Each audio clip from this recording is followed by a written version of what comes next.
Appears you got here just in the nick of time. What does that make us?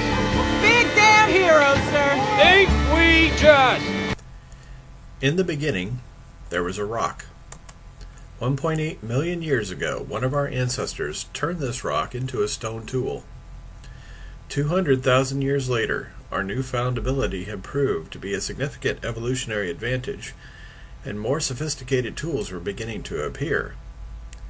By 60,000 years ago, our ancestors had spread all over the globe. This hand axe was found in Great Britain. Our tools became more refined and more deadly, making us ever more efficient hunters. This sophisticated spear point, made 12,000 years ago, took considerable specialized skill to make. As we became better at providing those basics of life, we began to make things that made our lives easier. Pottery, for example, that could store water and other foodstuffs for long periods of time. As we learned to farm, more time could be devoted to making things. These jade objects were made in China 7,000 years ago. To put that in perspective, these were ancient when the pyramids were built. We also added new material to our toolkit, metals. This cape was made 5,000 years ago in Britain from a single ingot of gold. Metals also made us even more efficient predators, both of animals and of our fellow human beings.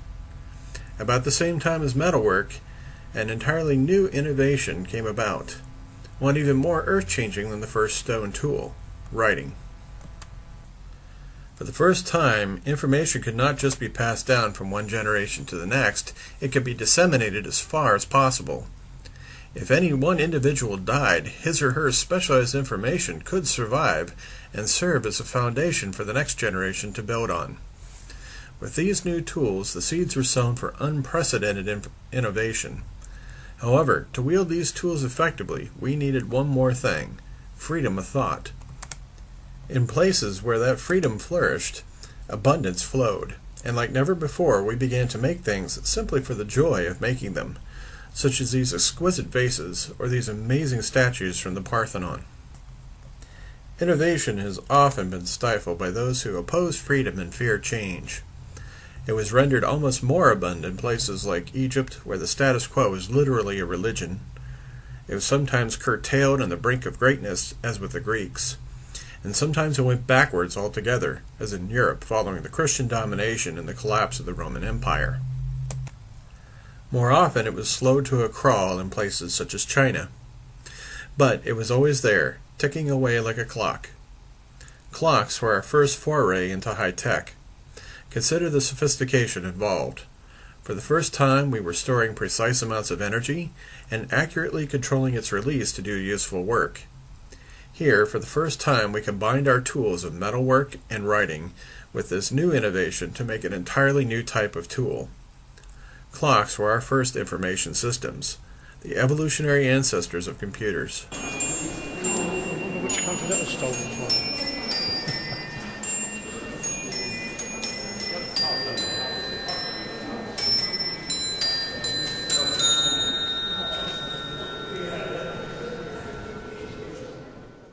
And seemingly, we seem to understand from early on the need to make these tools human-scaled. Smaller, cheaper, more powerful. The high-tech market forces that we know today were already in place early on.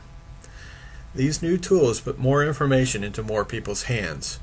More information drives innovation. Innovation leads to more information, and so on. As long as we're free to use that information, it can lead us anywhere we wish to go. And so this, the greatest story ever told, ends, as it began, with a rock. If I'm your mission shepherd, best give it up. You're welcome on my boat. God ain't.